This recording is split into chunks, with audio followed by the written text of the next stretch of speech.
किल्ल्याचा नॉर्मल इतिहास जो आपल्याला सगळ्यात पहिलेपासून माहिती आहे. आपलं घर कधी बांधलं आपल्याला माहिती असतं ना, आपल्या वडिलांनी किंवा आपल्या वडिलांच्या वडिलांनी.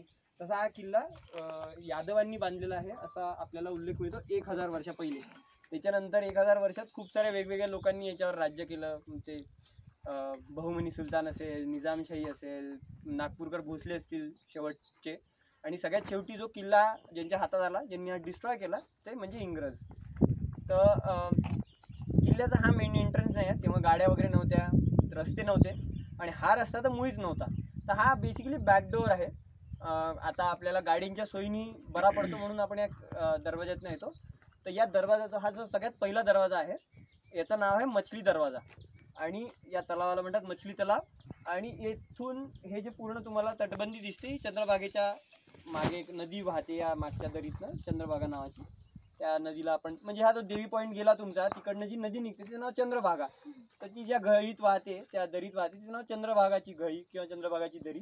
तर ही जी तटबंदी आहे तिथपर्यंत जाते. आणि म्हणजे पाहून लोकांना वाटतं की ह्या सगळं नंतर असेल, पण इथे एक खंदक असलं पाहिजे असं आपल्याला इतिहासातनं समजतं. बांधकाम आहे, हा बाह्य किल्ला आहे, म्हणजे हा आउटर फोर्ट ज्याला म्हणतात. म्हणजे किल्ल्याचा कसा भाग असतो की एक किल्ल्याला बाहेरची बाजू असते, त्याच्या आत दरवाजे असतात, आणि आत एक कोअरमध्ये बाले किल्ला ज्याला म्हणतात. आणि किल्ला हा शब्द खूप नंतर आला आहे, म्हणून गाविलगडचा किल्ला ते सबशेल चुकीचं आहे. गाविलगड हेच पूर्ण नाव आहे.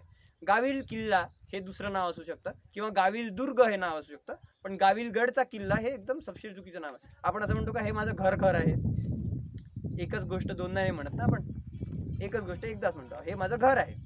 तसं असतं गाविलगड किंवा गाविल किल्ला. तर गाविल या शब्दाचा अर्थ काय होतो? गवळी. असं म्हणतात की गवळी राजांनी इथे राज्य केलं असावं, पण त्याचे कुठे असे व्यवस्थित लिखित पुरावे दिसत नाही. पण नागपूरकर भोसलेंच्या आधी, निजामशाहीच्या आधी, आदिलशहाच्या आधी, मुघलांच्या आधी, इमादशाहीच्या आधी यादवांचं राज्य असल्याचं आपल्याजवळ नोंदी याच्यात आहे. आपण कोणत्याही भागात राहतो त्या भागावर जर वर्चस्व गाजवायचं असेल, कोणत्याच बाजूला म्हणजे कशाला वाचवायला, कशाला काही करायला किल्ले नाही बांधायचे. किल्ले बांधायचे कशावर तरी वर्चस्व गाजवायसाठी. जेव्हा किल्ला राहायचा उंचावर, तेव्हा ते वर्चस्व राहायचं त्या एरियामध्ये. बुऱ्हाणपूर किंवा अलीचपूर, जे आपण आता अचलपूर ज्याला म्हणतो, त्याचं नाव आतापर्यंत इलीचपूर होतं. तर बहुमनी सुलतानांच्या राजधानीचं शहर होतं ते. नागपूरकर भोसलेंचा खजिना जो होता, जो काही खजिना होता, तो या किल्ल्यावर असल्याची नोंद आहे. मछली दरवाजा गेल्यानंतर हा जो बुरुज आहे, मोठा बुरुज, याला वीरभान बुरुज म्हणतात. आणि या बुरुजाच्या मागे तुम्हाला काहीच नाही दिसत आहे. बेसिकली हा जो टर्न आहे, हा टर्न म्हणजे एवढी मोठी जागा असून मग इथेच का नाही दरवाजा बांधला? तर किल्लेशास्त्रात एक खूप महत्त्वाची गोष्ट होती, ती म्हणजे स्वतःचं प्रोटेक्शन प्रत्येक गोष्टीपासून कसं करायचं. हा जर दरवाजा पडला, म्हणजे दरवाजा तुटला, तर घोडे धावत येऊन किंवा हत्ती धावत येऊन दरवाजा तोडून टाकेल. म्हणून जो दुसरा दरवाजा राहायचा तो कायम एका टर्नवर राहायचा, म्हणजे हत्ती धावत येऊन त्याला धडकला नाही पाहिजे. तुम्ही खूप फास्ट सरळ धावत आले किंवा तुम्हाला वळावं लागलं तर तुम्हाला माहिती तुमची स्पीड कमी होते, है ना. म्हणून असे कायम एक मध्ये बुरुज घालून दरवाजाला टर्न द्यायचे. तर याच्यानंतरचा जो दरवाजा तुम्ही पाहाल याच्यानंतर, त्याचं नाव आहे वीरभान दरवाजा. बेसिकली काय राहायचं की आता किल्ल्याच्या बाहेर, म्हणजे हा मी तुम्हाला सांगितलं की हा बॅकडोअर असल्यामुळे इकडनं कोणी येऊ शकतं, म्हणून भिंतीवर एक जागा ठेवायची. आता ह्या भिंतीवर एक एवढी जागा आहे की जिथे माणसं चालू शकतील, त्याला इंग्लिशमध्ये पेट्रोल पाथ म्हणायचे. आणि या प्रत्येक पेट्रोल पाथच्या मध्ये असे लहान लहान झोपड्या असायच्या. रात्री बेरात्री थंडी किंवा पावसापासून यांना संरक्षण करण्यासाठी त्या छोट्या छोट्या झोपड्या राहायच्या. आणि या बुरुजावर जे काही गोल प्रोटेक्टेड हे राहायचे, त्यांच्यामध्ये एक छिद्र राहायचं, जे या बाजूनी मोठं आणि त्या बाजूनी लहान राहायचं.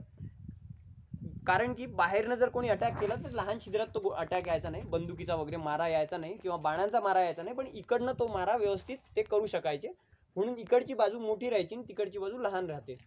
बाहेरनं काही आलं तर तो या माणसाच्या याच्या मागे लपून राहू शकतो, अशा गोष्टी राहायच्या. काही याच्यात आता दाखवतात की किल्ल्यांची ही जी बाजू आहे ही खूप उंच असते, ही बाजू जी असते ही खूप उंच दाखवतात. ती कायम चुकीची आहे. ह्या किल्ल्याला म्हणजे ह्या काही गोष्टींमध्ये हा किल्ला खूप सुदृढ आहे. शिवाजी महाराजांनी बांधलेल्या किल्ल्यानुसार जे दुर्ग विज्ञान सांगितलं होतं शिवाजी महाराजांच्या खूप साऱ्या स्थपती म्हणजे आर्किटेक्ट. तर प्रत्येक गोष्टीला वेगळा आर्किटेक्ट राहायचा. तसे किल्ल्याचे स्थपती जे राहायचे ते किल्लाच बांधू शकायचे. त्यांनी काय सांगितलं की ही बाजू इतकी लहान पाहिजे की जर त्यांनी आकोडा टाकला, जे जुन्या काही टाकायचे, तर तो आकोडा स्वतःच्या शारीरिक ताकदीने तो निघता आला पाहिजे. जर वर राहिला तर माझी शारीरिक ताकद पुरणार नाही, पण खाली जर असेल तर मी उचलून त्याला सोडू शकतो आणि तो वर चढणारा माणूस पडून जाईल. शिड्या लागता कामा नाही. म्हणून जर याच्या वर असेल, उंच असेल, तर मी वर चढू नाही शकत लगेच. तर पण जर छोटा असेल तर मी लगेच वर चढून शिडीवरून येणाऱ्या माणसाला बाणाने खाली पाडू शकतो. म्हणून याची हाईट एवढी कमी राहायची. खूप साऱ्या किल्ल्यांमध्ये खूप उंच उंच असतात, पण त्याला खूप साऱ्या वेगवेगळे कारणं असतात. आणि हा जो भाग आहे याला तटबंदी म्हणतात. ही जी काय वॉल असते, जी प्रोटेक्टिव्ह वॉल असते, ती तटबंदी म्हणवल्या जाते. ठीक आहे. चला आता मला काय काय जे मला सुचतं, जे मला माहिती, जे तुमच्या कामाचं आहे ते मी सांगतो. पण गडावर ना प्रत्येक जागी राजा सर्वश्रेष्ठ एवढं लक्षात ठेवायचं. काय जेव्हा जेव्हा गड ही गोष्ट येते तेव्हा राजा सर्वश्रेष्ठ, आणि राजा कोणता होता याच्याशी काही घेणं देणं नसतं. तर राजा सर्वश्रेष्ठ हे दाखवायसाठी काय करायचं, प्रत्येक जागी काहीतरी सिम्बॉलिक ठेवायचं. आता राजाचा चेहरा तर नाही करून ठेवू शकत है ना. हा राजा गेला तो राजा येईल, तो राजा गेला अजून राजा येईल. तर प्रत्येक राजाला वेगवेगळे सिम्बॉल देणार आहे का, नाही.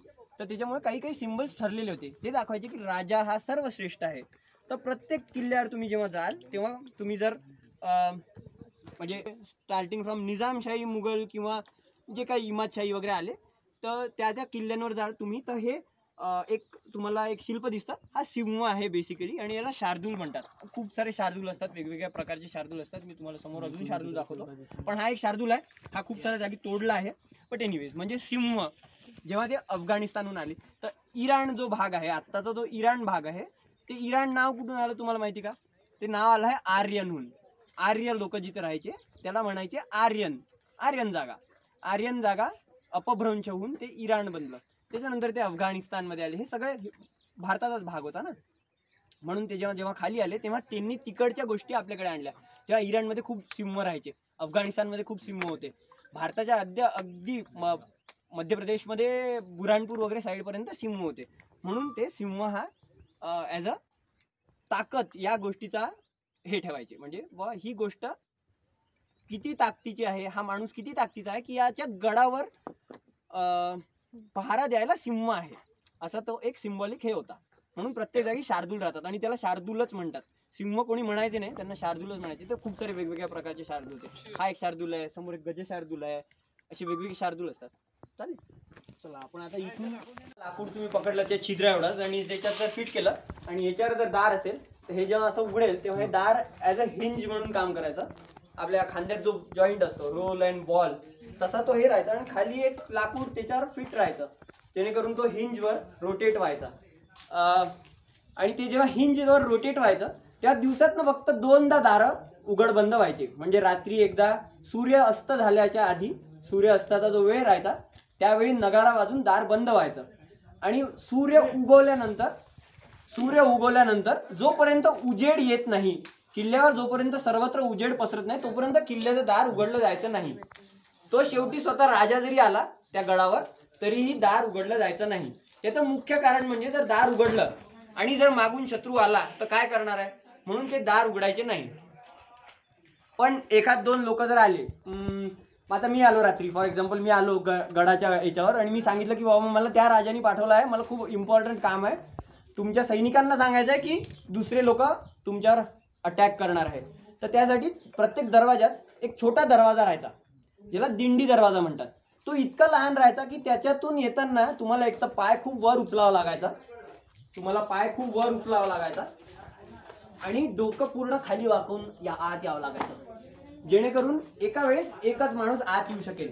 जर तो माणूस खोटं बोलत असेल, जर तो माणूस तुमच्यावर हल्ला करणार असेल, तर जर 50 लोक एकदम आले तर इथले जे सैनिक राहायचे, इथे मोजके सैनिक राहायचे, ते सगळे त्यांना थांबवू नाही शकणार. म्हणून तो दिंडी दरवाजा इतका लहान राहायचा की त्याच्यातनं फक्त एका वेळेस एकच माणूस येऊ शकेल. त्याचं नाव आहे शार्दूल दरवाजा. हा आपल्या याच्यात येणारा 3रा दरवाजा आहे. या किल्ल्याला 7 किंवा 8 दरवाजे आहे, मी चुकत नसेल तर 8 आहे, पण एक तुटला आहे एवढं डेफिनेटली नक्की. आता आपण जिथून आलो तिथे एक मोठं झाड होतं, त्याच्या बाजूने एक दरवाजा जातो छोटासा. शेवटची जी लढाई झाली इंग्रजांची, नागपूरकर भोसल्यांसोबत. तेव्हा या किल्ल्याचा किल्लेदार बेनी सिंग नावाचा किल्लेदार होता. ही जी भिंत आहे, ही भिंत त्यांनी शिड्या लावून पार केल्याचा इतिहासात नोंद आहे ब्रिटिशांनी. कारण की आपण इतिहास ठेवण्यात म्हणजे रिटर्न हिस्ट्री ठेवण्यात आपण कधी काही खूप चांगले नव्हतो, पण ब्रिटिश हे खूप चांगले होते. कारण की ब्रिटिश स्वतः राज नव्हते करत, ते राणीसाठी राज्य करत होते. त्याच्यामुळे प्रत्येक ब्रिटिश अधिकारी स्वतःची एक डायरी लिहायचा आणि ती डायरी दर महिन्याच्या शेवटी आपल्या राणीला पाठवायचा. आज मी 10 पोळ्या खाल्ल्या इथपासून त्यांची नोंद राहायची ब्रिटिशांची. कारण की पैसा कसा खर्च होतो आहे, कोण किती जेवत आहे, इथपासून ते त्यांचा हिशोब ठेवायचे. त्यामुळे आपल्याला ब्रिटिशांच्या कारकिर्दीत काय काय झालं इतिहासात ते समजतं. ते स्वतःचा खूप गवगवा करायचे इतिहासात, पण तो आपल्याला समजायचा. त्या दरवाजाला शार्दूल आहे, मी तुम्हाला जसं म्हटलं त्याला गज शार्दूल म्हणतात. तर हे गज शार्दूल आहे. त्याच्यावर 2 उंच पक्षी दिसतात, गरुड आहे. त्या गरुडांचं नाव आहे, एकाचं नाव आहे रुंड आणि एकाचं नाव आहे भिरुंड.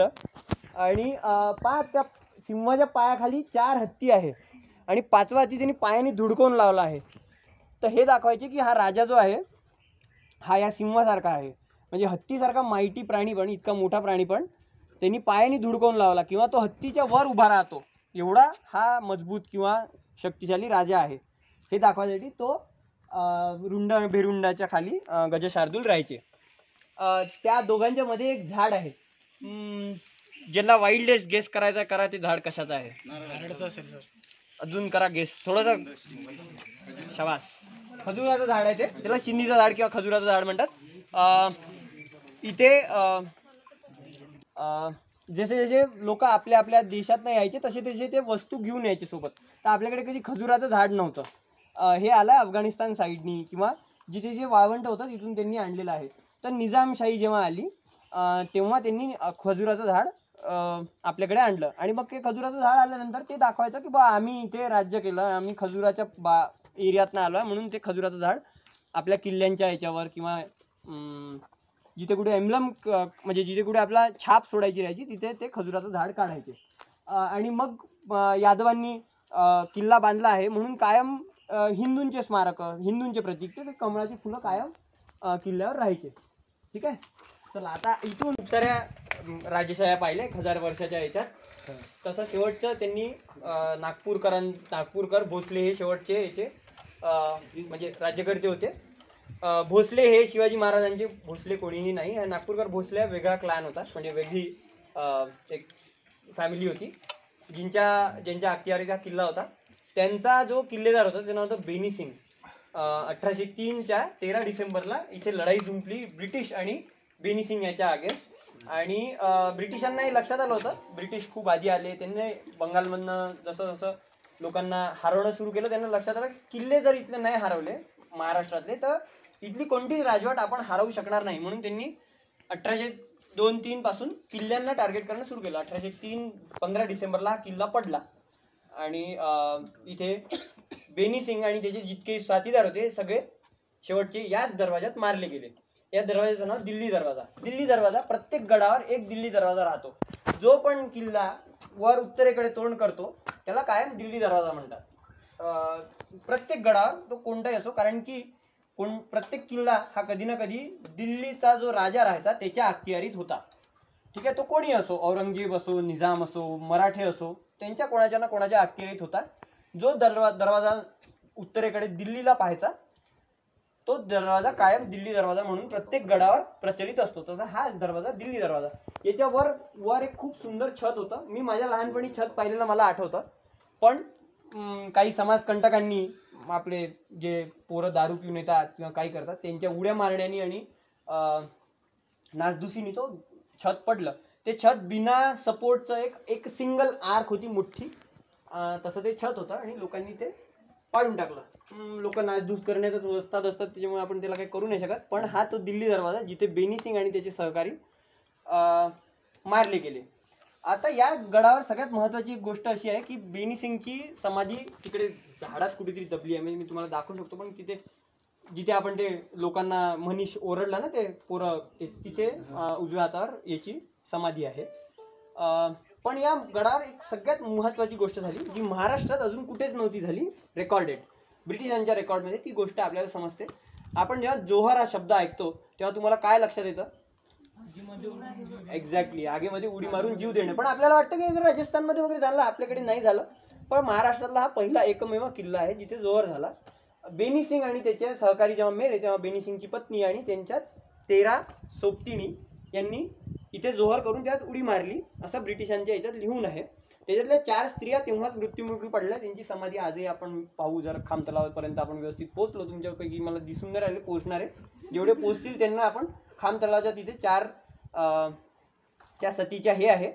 आणि बाकीच्यांना त्यांनी वाचवलं, 10 जणींना त्यांनी वाचवलं असा त्यांचा उल्लेख आहे. पण त्या 10 जणी पण खाली नेता नेता दगावल्या असल्याचा पण उल्लेख त्यांच्यासोबत आहे. म्हणजे त्या 14 जणींनी इथे जोहर केलेला इतिहासात नोंद आहे.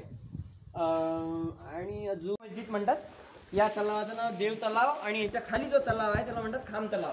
या दोन्हीचं कनेक्शन तुम्ही आता पाहता. थोडं थोडं पाणी वाहत आहे. हे पाणी वाहत याच्यासाठी राहत होतं कारण की पाणी स्वच्छ राहावं. एका तलावातनं दुसऱ्या तलावात जेव्हा पाणी वाहत राहतं तेव्हा ते स्वच्छ राहतं, म्हणून पाण्याच्या व्हायची सोय. त्याचं नाव औरंगजेब, जो सगळ्यात मोठ्या एरियावर त्यांनी राज्य केलं, पण तो कधी या भागात सहसा उतरला नाही. ही मुघल काळात बांधलेली हे आहे. हे तुम्ही जे समोरचं दार बघता, इथे लोक याच्याकडे डोकं करून लोक नमाज पडायचे. त्या वरच्या याच्यावर जर तुम्ही पाहिलं तर ते व्यवस्थित अरेबिकमध्ये लिहून ठेवलं आहे की ही मस्जिद कोणी बांधली आहे, हे व्यवस्थित वर लिहून ठेवलं आहे. आता लोकांना वाचता येत नाही, पण तुम्हाला जर तुम्ही तिथे गेले तर तुम्हाला उर्दूमध्ये व्यवस्थित लिहिलेलं दिसेल की मस्जिद वा औरंगजेबानी अशी अशी राजांनी बांधली आहे. तिला नाही वाचता येणार, ते उर्दू नाही आहे, ते अरेबिक आहे, ती उर्दू वाचते. आणि ते पण जुन्या काळातलं हे आहे, त्याच्यामुळे ते आपल्याला नाही वाचता येत. ते लोकांनी ट्रान्सलेट करून ठेवला, त्याच्यामुळे आपल्याला माहिती आहे. मस्जिद बांधली, पण त्या मस्जिदीत हा जो बांधण्याचा कॉन्सेप्ट आहे याला इंडो इस्लामिक स्टाईल म्हणतात. कारण की मुसलमान ज्या राज्यातनं भारतात आले त्या भागात कधी कमळाचं फूल किंवा फुलांचा प्रकार हा काही खूप जास्त नव्हता, पण हिंदू लोकांना तो माहिती होता. म्हणून त्या हिंदू लोकांना मस्जिद बांधायचा जो अनुभव होता किंवा बिल्डिंग्स बांधायचा जो अनुभव होता तो यांनी मिक्स करून इंडो इस्लामिक एक आर्किटेक्चर, व्यवस्थित नवीन आर्किटेक्चर डिझाईन केलं. त्याच्यात तुम्हाला खूप सारे कमळाचे फुलं दिसतात, कारण की सगळे बांधकाम करणारे इथलेच होते. म्हणून तुम्हाला ज्या ज्या चौकटी दिसतात त्या चौकटीत त्यांनी मला माहिती कमळाचं फुल येतं किंवा कमळाचं फुल असतं, म्हणून त्यांनी फुलं टाकून दिले. तर तुम्हाला खूप सारे फुलं दिसतील. या भागात जर तुम्ही आले तर तुम्हाला या भागात सापडणारे मॅक्सिमम फुलं दिसतात. म्हणजे कमळ असो, झेंडू असो, डेलिया असो, किंवा या खूप साऱ्या फुलांचा प्रकार तुम्हाला एका खिडकीत दिसतो.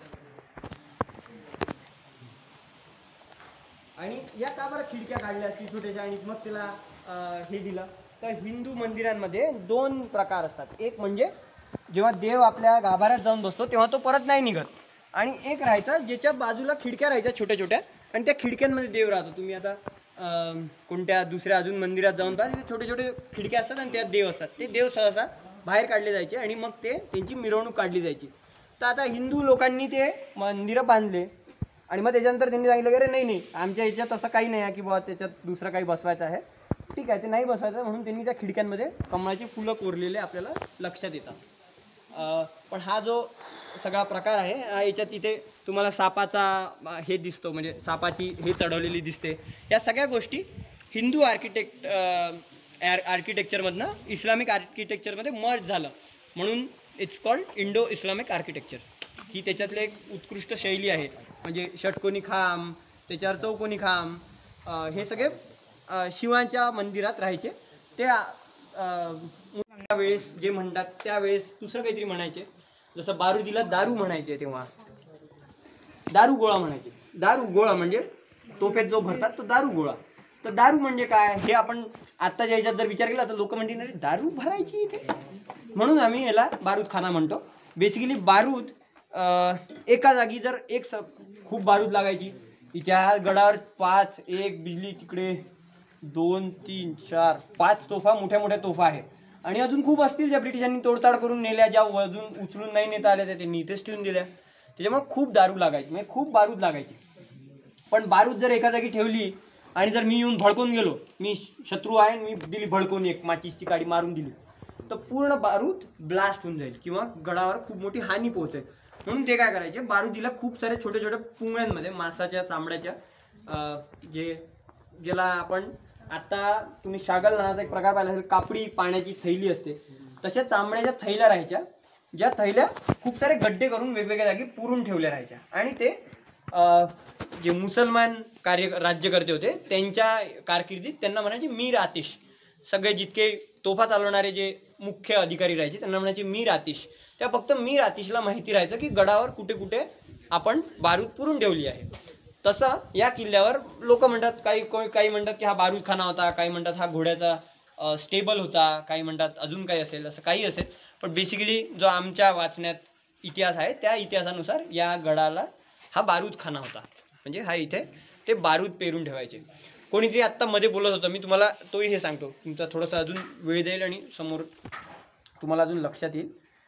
आपण वेळेत आहे. गडावरचे घोडे लोक म्हणे अरे हमको इतका चलना पड रहा, बापरे मी थकलो, बापरे असं झालं. गडावर घोडे राहायचे नाही, लोकांना घोडे नसायचे. पण गडावर आलेला माणूस अरे मैं जरा अमरावती जाके आता, असं तेव्हा नव्हता हा प्रकार. एकदा गडावर आला माणूस की गडावर आला, आणि गड उतार झाला म्हटलं तर वेगळे घोडे राहायचे. म्हणजे जे राजे राहायचे किंवा शिपाई राहायचे जे फास्ट खूप क्विक रिस्पॉन्स त्यांना द्यायचा राहायचा, त्यांच्यासाठी गडावर वेगळे घोडे राहायचे. ठीक आहे. आणि खाली तेवढेच घोडे खाली पण राहायचे. म्हणजे जेवढे लोक खाली उतरतील ते घोडे बदलायचे. गडावरचे घोडे जे राहायचे ते कधीच फ्लॅट ग्राउंडवर लोकांनी वापरले नाही. किंवा काय व्हायचं, तुम्हाला जर आज तुमच्या घरात डोळे बंद करून सोडलं अंधारात, तर तुम्हाला माहिती ना कोणतं फर्निचर कुठे आहे. तुम्ही पडाल का अडखळून? पडाल. लाईट जरी नाही लावला तरी तुम्ही अंधारात रात्री व्यवस्थित भिंतीत आत पडून जाऊ शकता, है ना.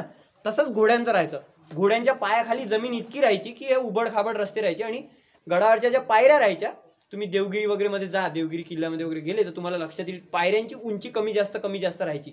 तर त्यांनी काय होतं, जर मी नवीन माणूस आहे तर अरे खाली पायरी, अरे वर पायरी, अरे खाली पायरी, तर मी खाली पाहू की मी वर पाहू, ह्या दोन गोष्टी राहायच्या. आणि जेव्हा मी खाली पाहून चालतोय तेव्हा समोरचा माणूस येऊन मला मारून टाकेल, कारण की त्याचा तो रोजचा रस्ता आहे, त्याचा तो रोजचा पायऱ्यांचा रस्ता आहे. म्हणून त्याला माहिती की ही लहान पायरी आहे, त्याच्यानंतर मोठी पायरी आहे.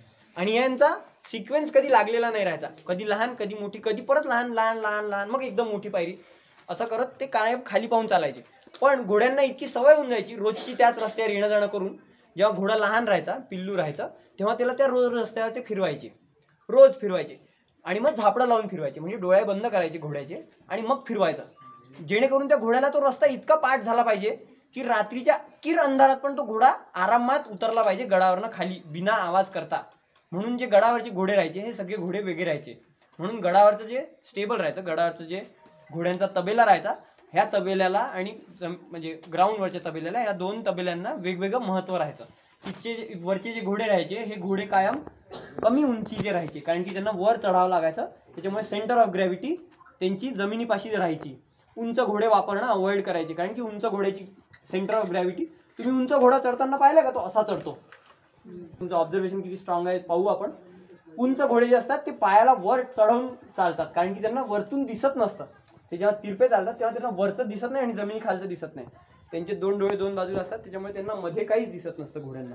त्याच्यामुळे ते वर पाहून चालतात. त्यांच्यामुळे त्यांचं सेंटर ऑफ ग्रॅव्हिटी डुंगणाकडे असतं. त्याच्यामुळे जेव्हा वर चढतो तेव्हा घोडा उधळतो, आणि घोडा उधळला तर घोडा वरनं जो सवार आहे तो पडायची जास्त भीती असते म्हणून. आणि जो लहान घोडा असतो तो जमिनीपाशी चालतो, त्याचा मान खाली असते, त्याला समोर पाहून दिसतं. म्हणून मग जे वर चढण्याचे घोडे राहायचे किंवा गडावरचे जे घोडे राहायचे ते उंचीने कमी राहायचे.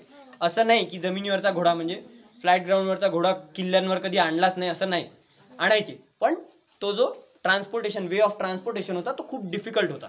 म्हणून ते गडावरचे वेगळे घोडे राहायचे, ते जमिनीवर म्हणजे खालच्या गावांमध्ये पण उभे राहायचे. फॉर एक्झाम्पल या किल्ल्यासाठी ते घोडे मोजरीमध्ये उभे राहायचे.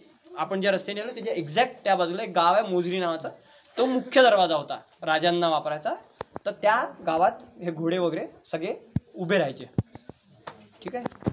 चला, मी जसं म्हटलं की इथे या तलावात त्यांनी जोहर केला, आणि ह्या त्यांच्या समाध्या, इथे 3 समाध्या शिल्लक आहे, आणि एका समाधीचा दगड थोडेसे इकडे तिकडे विखुरलेले आहेत. या त्या 4 जणी ज्या इथे जोहरात वारल्या त्यांच्या या 4 समाध्या. ठीक आहे. आपल्या याच्यात एवढा मोठा एक कोणीतरी पराक्रम गाजवला किंवा एवढं मोठा एक बलिदान आपल्या इथे दिलं, पण याची आपल्याला अमरावती जिल्ह्यात राहून आपल्याला माहिती नसते, है ना. माहिती होतं का आजपर्यंत की आपण इथे एवढा मोठा आपल्याला इतिहास आहे? नाही. इतके वर्ष म्हणजे मी इतके वर्ष राहतो, देवाच्या दयेने मला खूप लवकर किल्ले आणि मंदिरं जुन्या गोष्टी पाहायची सवय लागली. त्याच्यामुळे मी त्यांचा अभ्यास खूप लवकर सुरू केला, म्हणून त्या गोष्टी नशिबाने मला कळल्या. पण आपण जर या किल्ल्यावर नॉर्मल आलो तर आपण इथनं ते पडले असतील दगडं, आपल्याला काय करायचं आहे असं म्हणून आपण निघून जातो.